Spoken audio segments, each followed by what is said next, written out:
tawfiq to do our Maghrib Salah with the Jamaat. Great blessing of Allah subhanahu wa ta'ala. And all praise is due to Allah subhanahu wa ta'ala and through to Nabi sallallahu alaihi wasallam and Sahaba Ajma'in radiyallahu anhu.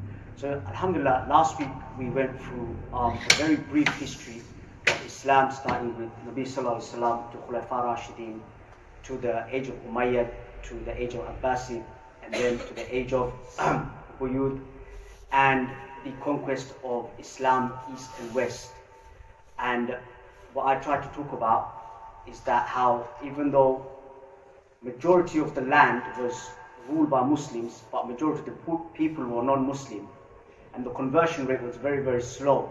It took about 400 years, especially around, say, from today's Syria, Iraq, all the way North Africa. The conversion rate was very, very slow. So, however, in that time, when Islam expanded towards the east to Khorasan, today's northeast Iran and Afghanistan, coming up to Uzbekistan, conversion rate was a little bit faster. So people are more prone to accepting Islam. And this is when the Turkic people come in first contact with Islam, and through slavery they embrace Islam. And so after the Umayyad era, the empire stretched from Spain all the way to today's Sindh, which is modern-day Pakistan, and in the north, say, Uzbekistan, Marwan Nahar was called, after the Ozus River. And the Arabs never went any further, even during the Abbasid rule. So the first real penetration into Hindustan was by Mahmud of Ghazni, known as Ghazni.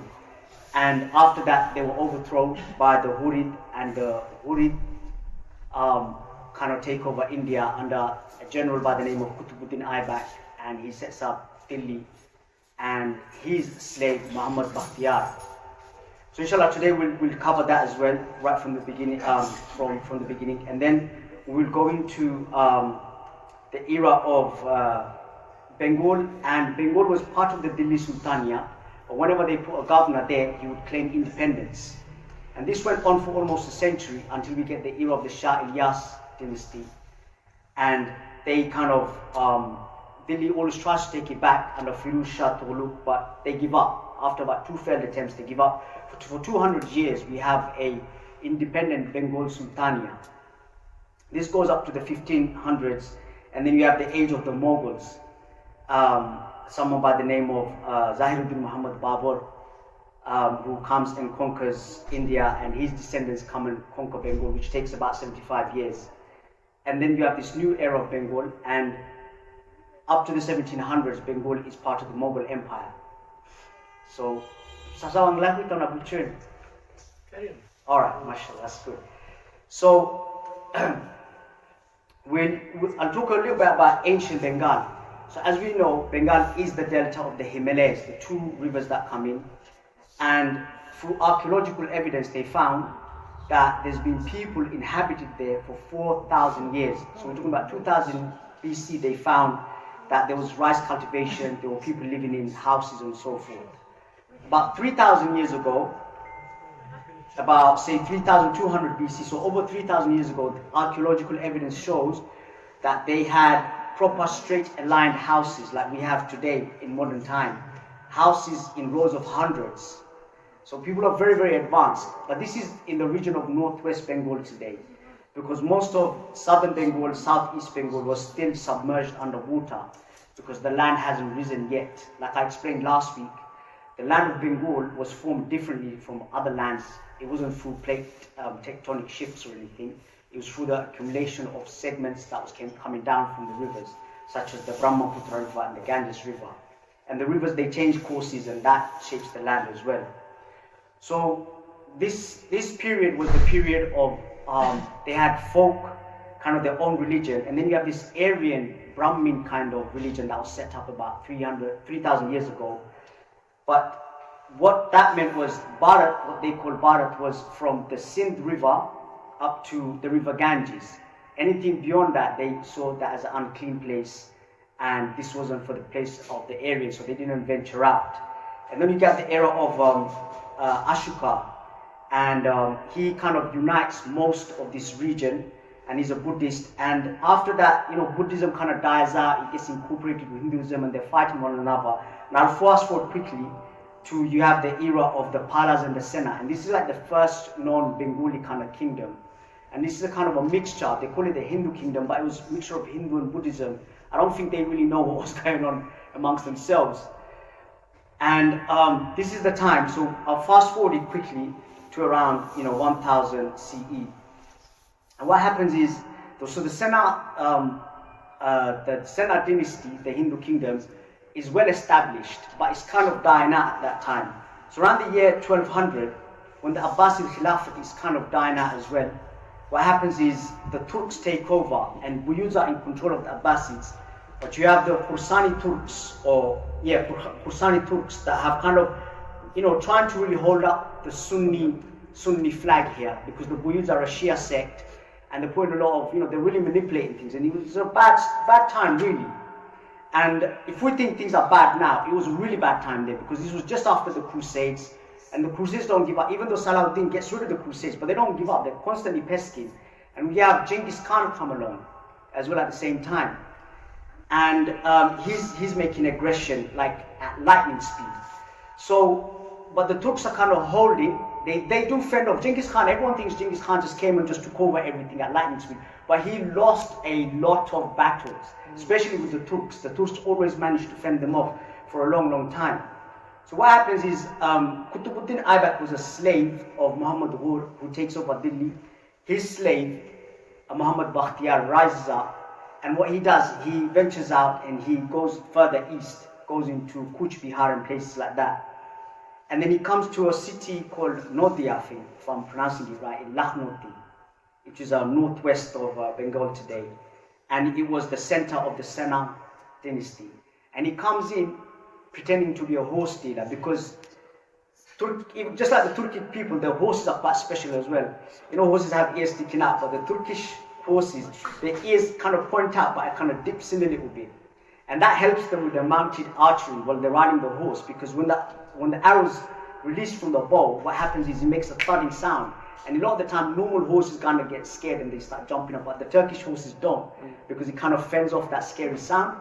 So they're war horses, specialized for that. So he comes in as a horse dealer, and he gets into the gates. When he gets into the gates, he sends out signal, and he has 10,000 cavalry men, which is a huge number of men. Comes into the gates of the citadel, and the Sena, who was the Sena king, who was the Raja, who was about to have his dinner apparently, hears this and he runs off through the back door into the hills and never to be seen again. So Muhammad Bakhtiyar comes in and he acknowledges, obviously he doesn't claim independence or anything, but he sees his Delhi Sultania, Qutbuddin Aibak, especially Muhammad Ghur, as the overlords. And obviously the Abbasid Khalifa is still in existence, so the rule was given by Imam Ghazali. Even though the Khalifa may not have any power as such, and you may be independent as a Sultan, but as long as the khutbah is proclaimed under the name of the Khalifa, it's fine, it's legit. So he legitimizes these sultanias coming about, and everyone takes in. Even people like Yusuf Tafshin of Morocco, who goes to help the Muslims of Spain, he also consolidates Imam Ghazali. But this is well after Imam Ghazali, by the way. Anyhow, so he's still, they accept him as. So what happens after Muhammad Bakhtiyar? You have the first Ali Mardan, only in 1210. So 1204, Muhammad Bakhtiyar is only taken over. He dies soon after, 1210. So you have Ali Mardan, one of his guys who claims independence. He's like, he's not going to see the lordship of Delhi. He's claiming independence for Northwest Bengal for himself and he's venturing out. But this is met quite, drastically by Iltutmish. Soon after that, they place someone called Ghiyasuddin Iwaz as the Sultan of Bengal. Not Sultan, sorry, as the governor of Bengal. They're not Sultan, they're just the governors. Governors of Bengal. So he's placed in there, but Ghiyasuddin Ayaz does the same thing. Once he's settled in Bengal, he sees it's just too good for me to recognize everyone else and share my wealth with anyone else, because they can see the potential of this place, unlike the rest of Hind. So he claims it, and then you have, so what happens is Iltutmish again fends him off, takes him, decapitates his head, makes an example of him. And at this time what happens, the Mongols are really taking over Central Asia, so they have decimated,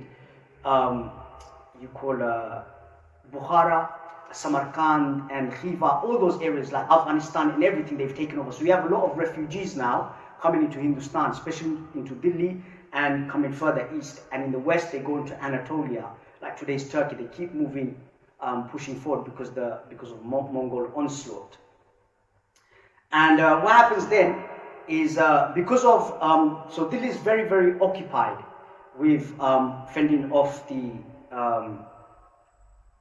of the Mongols.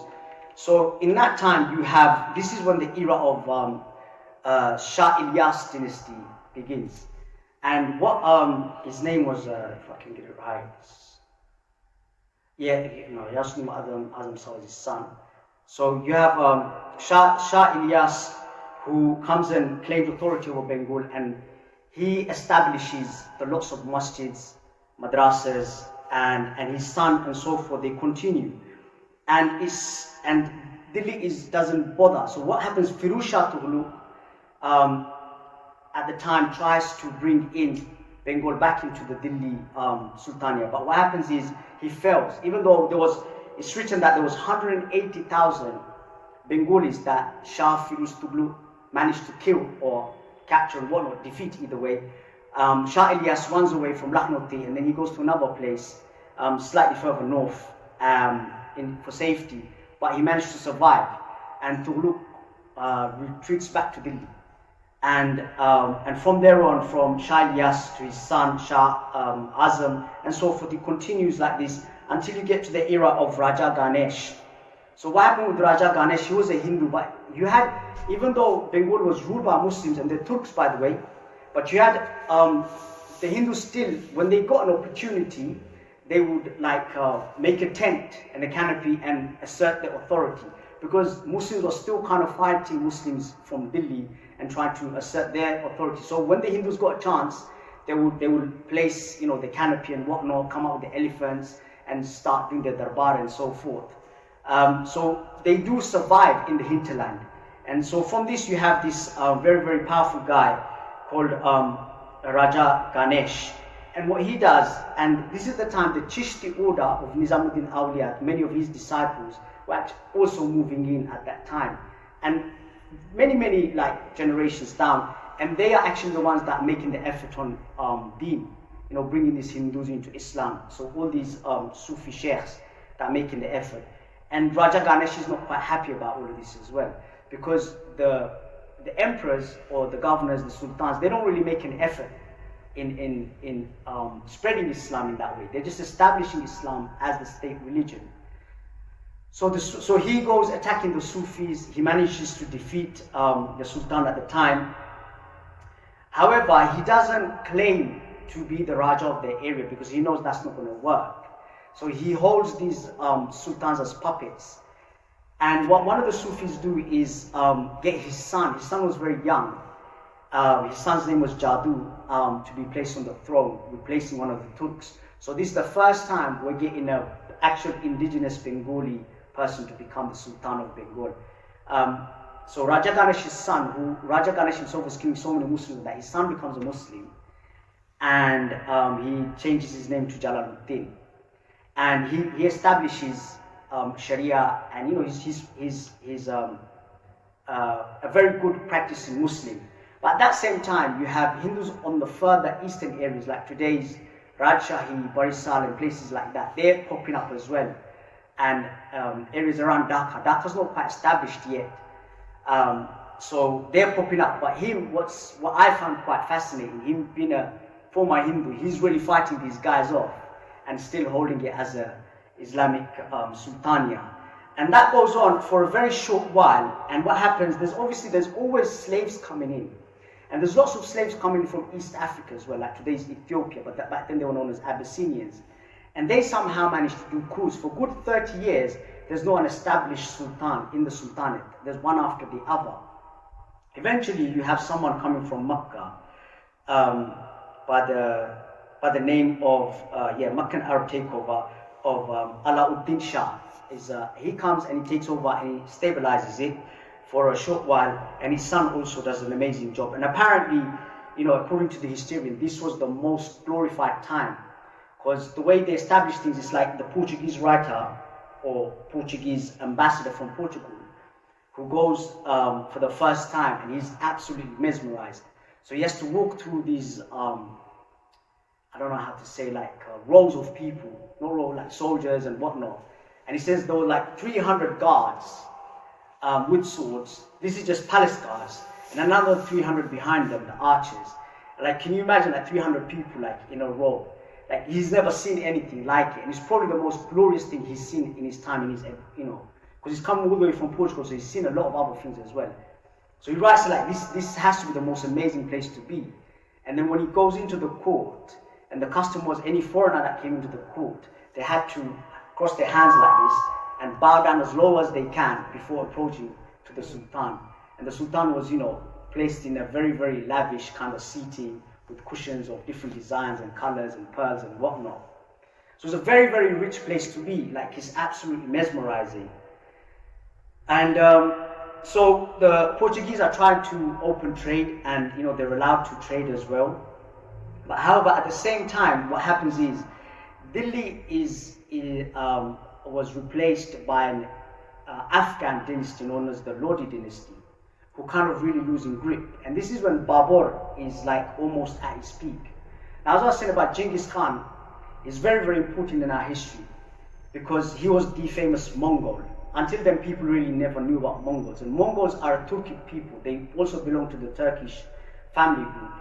So Genghis Khan has 4 sons. His 4 sons go in almost four different directions. Eldest son goes Joshi, who goes all the way to Russia, and he conquers Russia, and is known as the Golden Horde. And then you had his second son, Chagatai, who takes over Central Asia, today's Uzbekistan and Iran, eastern Iran and place. And his third son, Ogadai, takes over Iran, Anatolia, today's Turkey, that region. And youngest son remains in Mongolia, Tuli. Out of his 4 sons, his third son was the smartest, who becomes the great Khan. Joshi, his grandson, Berke Khan, is the first to become the Muslim in the lineage of Genghis Khan. And they make a lot of effort. That's what today's, what's that place near Crimea? So the Crimean Muslims, they are actually descendant of Joshi from Genghis Khan. So they've been Muslims, and they actually conquered that region and established Islam as well through Berke Khan, who has strong connection with Ertugrul and Sultan Baybars. And he goes into war with Hulagu Khan a lot later on. So Ogadai Khan's children also become Muslim, so do Chagatai Khan, but Tuli's son, because they remain in Mongolia and they don't get exposure to Islam, they don't become Muslims. So you could say 3/4 of his progeny become Muslim, 1/4 don't, will become Buddhist later on. But the most relevant one here is Chagatai, his second son. So Chagatai takes over Uzbekistan and places like that. And in a few generations, his descendants start becoming Muslim. And that region becomes known as the Chagatai Khanate. And in that region, what happens, a lot of Mongols and Tatars are another group of people, Turks, that come along and they become Muslim. And the Muslims are known as the Chagatai Turk. And the ones that are not Muslim are known as the Chagatai Mongols. Now, Babur was a son of a man, from the progeny of Timur. Timur was a Tatar whose family became Muslim 100 years after Chagatai Khan himself. And he was a warlord, and he wanted to take over the world like Genghis Khan did. And he was very, very conniving. He was the only guy who managed to defeat the Ottomans while they were rising in their peak. So Bayezid, I think the third one down the line from Usman. So you have Ertugrul, Usman, Orhan, and then Bayezid, if I'm not wrong. He defeats Bayezid because with his cunning tricks and that. And one other thing about him was that he kind of claimed himself to be something like Ali radiallahu anhu, na'uzubillah. In the sense that, because Ali radiallahu anhu was the damand of Nabi sallallahu alaihi wasallam, so he marries into the family of Genghis Khan, because he wasn't a direct lineage. So he couldn't claim any authority. So he marries two of the women from Genghis Khan's lineage to claim like some kind of authority. And he's like, if Ali could be so special, being Damand of Nabi Sallallahu, I'm very special as well because I'm married into the family of Genghis Khan. And he established his empire called the Gurkhan, meaning like the Damand Empire basically. So he takes on this title as well as taking the title of Amir. He doesn't take the title of Khan. I don't know why. It's quite interesting because the Uthmanis by then, Uthman himself didn't take the title of Khan, but Orhan, Bayezid and so forth, they actually titled themselves as Khan, Sultan and so forth, not Beys because Khans are above the Beys. But Timur doesn't, and he titles himself Amir, and his sons go with the title of Mir and Mirza, and that's where we get the name Mirza from. From Mirza, we get Mir, and from Mir from Amir, if that makes sense. Anyway, so Babur is a direct descendant, 6th generation from Timur. But by the time when it comes to Babur's time, his whole empire is gone. Babur's father dies at the age of 12, and his other uncles, Sassas, are trying to take over his kingdom. He's only 12 years old, but some of his close uncles and family members help him survive. And he takes over Samarkand and Bukhara, because Samarkand was the capital of this whole region. But he loses to someone called Shaybani Khan Uzbek, who was a descendant of Genghis Khan, but hated the Chagatai Turks. So Babur is chased out there. He can't take it back. His sister, he has to give away to Shaybani Khan Uzbek. And what he does, if you read his book, he is a very proud Turk, because he was born in Andijan, and he talks like all Turks. Everyone that's born in Andijan is a Turk. So he doesn't take claim to be a Mughal or a Mongol because he doesn't like them. And his mother is from the family of Genghis Khan. And his Mahmuds, they backstab him a lot. And he talks of the Mongols in a very negative way. However, he needs help to take his land back. And this is when, even though he doesn't like the Shias, he makes contact with the Safavid, the Shia dynasties also come up. And he really looks up to the Ottomans. But he can't make contact with the Ottomans, so he asks help from the Safavids. And they provide him with the gunpowder, the cannons. So with this, he manages to take over, he gives up on Uzbekistan, yeah? And then he travels south. He takes over Afghanistan, no problem. And this guy is really interesting because as he's traveling, and by the way, of all the conquerors in the history of mankind, he's the first to write a journal on a daily basis. So it's a memoir of his, that everything that happened on that day, he writes it every night, or if he can write it, he writes it in that moment. At latest, he'll write it the next day. And he explains why he does that. Because he thinks if I leave it to too late, then it's going to get changed. I want to write things as fresh as possible. So from the age of 12, when he inherits this minor kingdom, and all these fights, battles, he writes everything. So the original book, believe it or not, is in the British Library now, about 900 pages of his writings, what he did every day. And he even almost loses his life just to, keep this book of his. So anyway, he's writing away everything, and he writes about his place where he's from, Fergana Valley, Andijan, and Samarkand, and Afghanistan, and how, he talks about the melon in Afghanistan is so nice, but the grapes are not, but it's this and that. And then he takes over Afghanistan, and he's like, I'm going to throw claim to Punjab, because Timur came and conquered Punjab and mashed up, Delhi. So he's like, I'm going to lay claims to that. So he comes into Punjab, he comes into Delhi and defeats Ibrahim Lodi, and takes over Delhi and sets up in Agra, and he continues east until he dies. And his son was quite pathetic, really, and he even felt that about his son. And his son Humayun, what happens is, after he dies, he becomes, and Babur is actually, in history, India or Hind was really never established as a Hindustani kingdom. Prior to that, we had the Delhi Sultania, and obviously we had the breakaway of the Bengal Sultania. And even before that, before the Muslim conquest, they all called it in different names like Sena, Pala, and all those other names. It was never ever called India or Hind or anything like that. Hind is a name given by the Western people of Sindh, either from Iran and Arab. They called it as Hind. Because of the Sindh river, it was a corruption of the word Sindh to Hind. That's where the name India gets its name from, India, from Hind. So anyway, so he's the very first actually in the history of this region to claim as this is Hindustan and I'm the Padshah of Hindustan.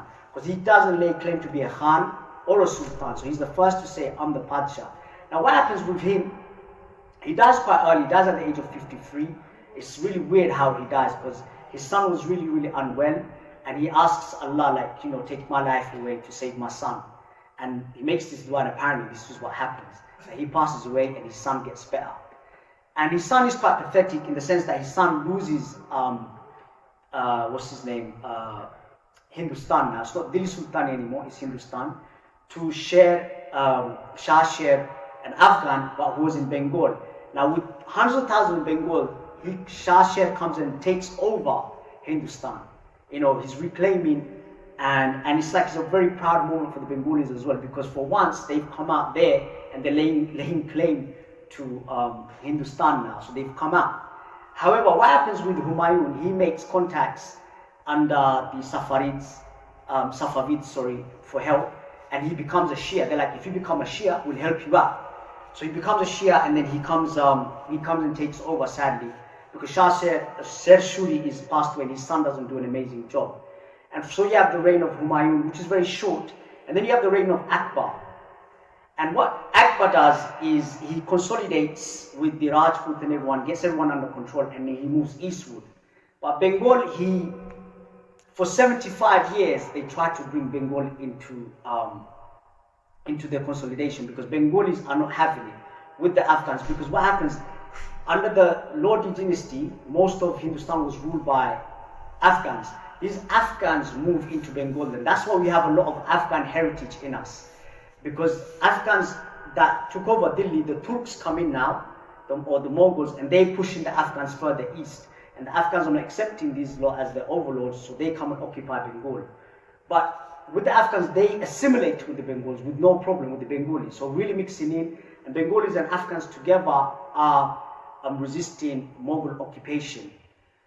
For 75 years they try, and what happens is because Bengal, the way it is set up, and this is the time when the Ganges River goes further east rather than going directly down the Hooghly. And because the land is still very, very forest, it's not like what we see Bangladesh now. Most of it was still very jungle-like, very rainforest-like. And you can't run your cavalry, your heavy armory and that through these soft feh or mud, whatever you want to call it. They can't run it through. So the Bengalis can fend them off. And a lot of battles take place on ships. We're talking about 300s of ships come down, bringing their cannons and stuff like that when it suits them. So there's lots of fighting going on. Eventually we get to the age of Jahangir.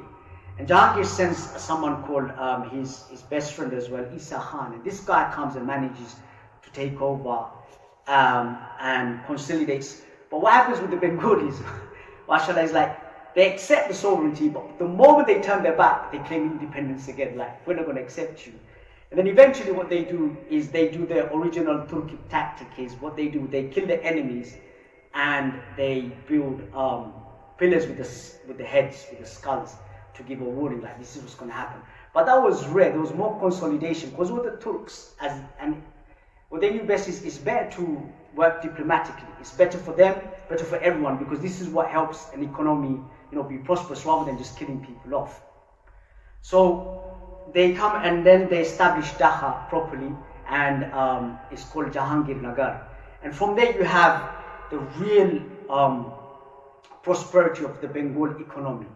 Until then, yes, the wealth of Bengal remained within Bengal, and it was amazing for the Bengali people. But what the Mughals do, because they centralized a massive area, so Delhi is the center now. Bengal is not independent anymore. So a lot of the wealth that's been generated from Bengal's natural resource is helping Delhi get rich.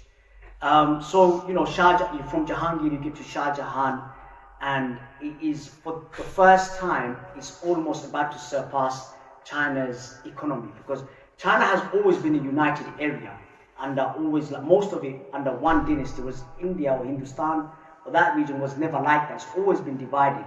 In the whole of history of Hindustan, there's only 3 occasions or 3 times where someone kind of consolidated most of it. One being Ashoka, one being Muhammad Tughlaq, and the other being Aurangzeb, which I'll just come to. So how India has become really rich is all the cotton and everything that's coming from Bengal and rice and other things is being exported around the world.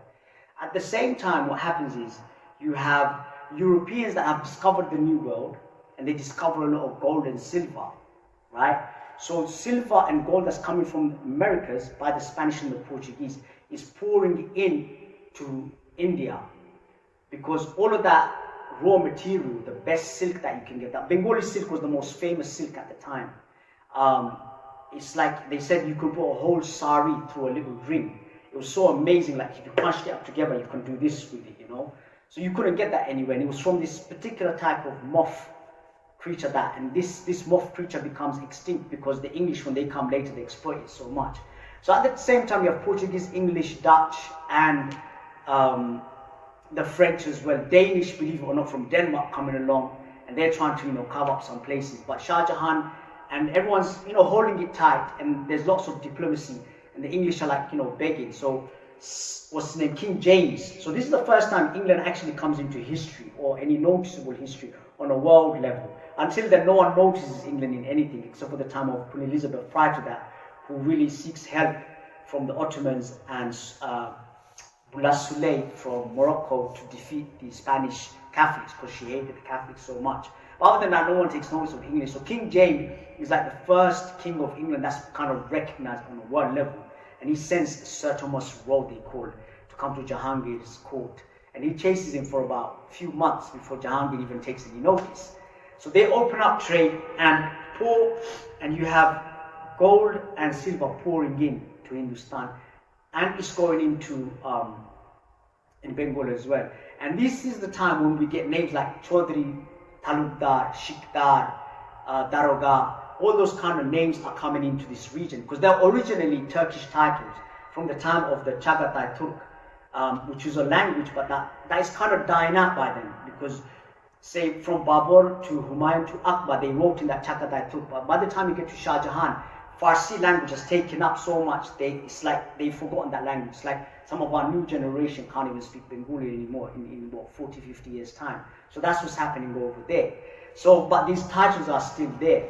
So this is when these titles, so in some areas you have Chaudhry, some areas you have Talukdar. Shikdar was someone who would investigate the matter. Darogas, again, they're like inspectors, you know, and the others are collectors, tax collectors. And then you have specific title Kandahars. Kandahars are specifically Muslims, right? So they are, so when the hinterland of Bengal, when all the trees are being cut off and burnt to make paddy food, because they realize this land is just so fertile. So if we get rid of all the forestry, we can, you know, we can really utilize it. And Kandahar were given this job of to deforest the land and help. And this is when people are becoming Muslim on a mass level, right? We're into about 1600, coming up to like proper 1600s. People are, and you need people that just know basic Quran, just like how we learn in England, you know. So this is the kind of stuff is going on there, making a small masjid with bamboo and just propagating deen on a very basic level. And this is where you get the shortage of from Maulana to Mullah. Mullah is someone, a lesser Maulana, who doesn't really know much Islam as such, but he knows the basics to teach the maybe the last 10 surahs, or, you know, just basic guidance and so forth, and it's coming up.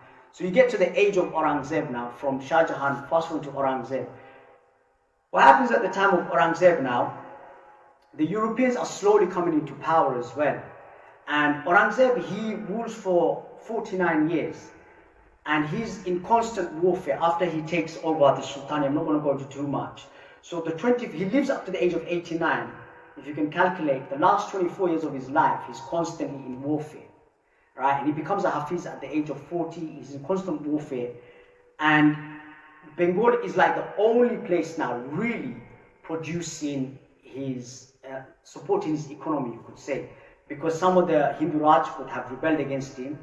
And in the Deccan, he's constantly fighting. And they give alliance, and then they run off. So Shivaji and Sambhaji are the father and son that Aurangzeb fights for 20 years. And he defeats both of them, but it comes at a great cost.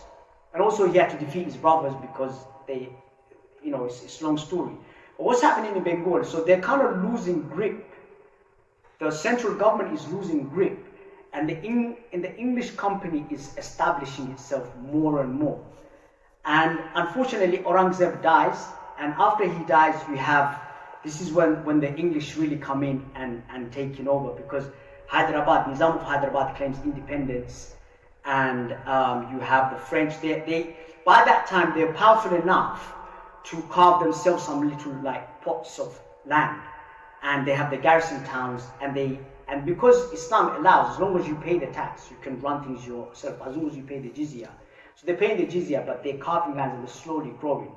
So alhamdulillah, I'll stop here for now, and then next week inshallah we'll go into the East India Company, and we'll go into how, unfortunately, the end of Bengal really starts, and how everything gets totally sucked up, and the real players into this.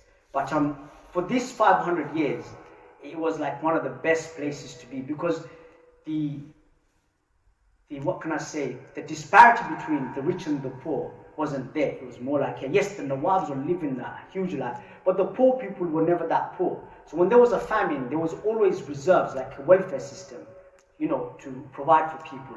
And it was never a Hindu-Muslim kind of thing. And to tell you the truth, Hinduism itself, like I said before, was never really a religion. You had Shivastin, you had Vishnuvites, you had Brahmas, and they all fought amongst one another. They didn't believe in one another. And this Hinduism becomes an established religion under the British rule, which we'll talk about next week, inshallah. If anyone has any questions or anything, if I skip. And the other thing, I didn't even mention the most important person, Shah Jahan Rahmatullah Alayhi. So, as a kid growing up, I heard and I was taught that Shah Jahan Rahmatullah Alayhi is from the lineage of Yemen. And he came with 360 of his companions, and fought off Gorgob in Sylhet and whatnot. But from this research, it shows otherwise. This research is saying that he was from Turkestan around the same time, around 313 or so. He was born around Turkestan, and he had his bayah to someone called Yasavi. Sheikh Yasavi is very, very famous. In southern Kazakhstan, his grave is still there. Anyhow, he was bayah to him, and he came with 313, replicating the 313 Badri Sahaba. He came in, and he settled in Sylhet. There's no doubt about that. He fought, and because Ibn Battuta met him, because Ibn Battuta heard about his kiramat so much. So even I've read from other sources that he did amazing kiramat. Like in his cave, he would go, and it looks like a small cave, but hundreds of people could fit in there. He would feed so many people, but the food never finished from the pot. These are things that are recorded. And Ibn Battuta must have heard of all of this, so he traveled all the way to Sylhet only to meet him. Sylhet was still very, very remote at the time.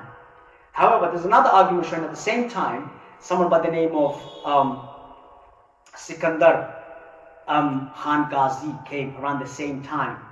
And he's the one apparently came and conquered Sylhet before Shah Jahan. But I would say, I think Sikandar Khan Ghazi and Shah Jahan Rahmatullah is the same person they're talking about. Because there is a plate apparently in Sylhet, there's an inscription that mentions Sikandar Khan Ghazi coming at the same time, or just before the death of Shah Jahan Rahmatullah, and coming and fighting. But I think it's the same person, it's just different name, because Sikandar was a name, was a kind of a title people took on as Alexander the Great, Badshah Sikandar, that I'm the one who's conquering, as well as Ghazi is the conqueror. So I really think it's the same person who came. Whether he was from Yemen or whether he was from Turkestan, I think that is something forever people will debate. But he definitely came. Because sometimes some people are saying this whole thing, his mazar and everything is all made up, he didn't even come. That's nonsense, because Ibn Battuta confirms, and the inscription also indicates that someone came, whether it was Sikandar Ghazi or Shah Jahan, who I believe are the same person anyway. But yeah.